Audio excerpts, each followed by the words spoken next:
November 4, 2025 மாலை பௌர்ணமி ஆரம்பித்த உடனே கொஞ்சம் கொஞ்சமாக பக்தர்கள் வந்து கிரிவலம் வர ஆரம்பித்து அன்று இரவு பாருங்கள், பார்க்கவே கண்கொள்ளா காட்சியாக இருக்குது.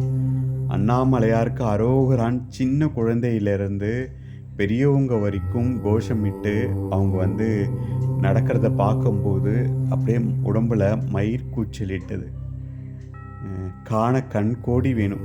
அண்ணாமலையாரோட அருள் இருக்கிறதுனால தான் மக்களை வந்து இங்கே இருக்குது.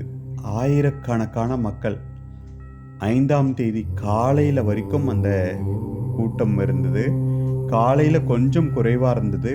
அப்படியே போக போக இன்னைக்கு வந்து சூரிய பகவான் கூட அவருடைய அனலை வந்து குறைச்சிக்கிட்டாரு. சூரிய ஒளி இருந்ததே தவிர அந்த அளவுக்கு ஒரு தகிப்பு இல்லை. காலையிலலாம் மக்கள் வந்து கிரிவலம் போயிட்டு இருந்தாங்க. இப்போ அப்படியே 5ஆம் தேதி மாலை ஆக ஆக மீண்டும் பக்தர்கள் வெள்ளம் வந்து அதிகமாச்சு.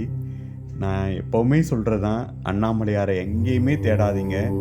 அந்த மலையே அண்ணாமலையாராக வந்து உட்கார்ந்துட்டுருக்காரு. அது இல்லாமல் அவரோட அடியார்களை, அவரோட பக்தர்களை நம்ம தரிசித்தாலுமே பார்த்தாலுமே அண்ணாமலையாரோட அருள் வந்து நமக்கு கிடைக்கும் அப்படின்னு சொல்லுவேன். உங்களுக்காகவே எத்தனை பேர் அவங்க மனசுக்குள்ளார அண்ணாமலையாரை நினச்சிக்கிட்ட அவங்க கிரிவலம் வராங்க பாருங்கள். இதை பார்க்குறதே நமக்கு அண்ணாமலையாரோட அருள் வந்து பரிபூர்ணமாக நம்ம பெற முடியும்.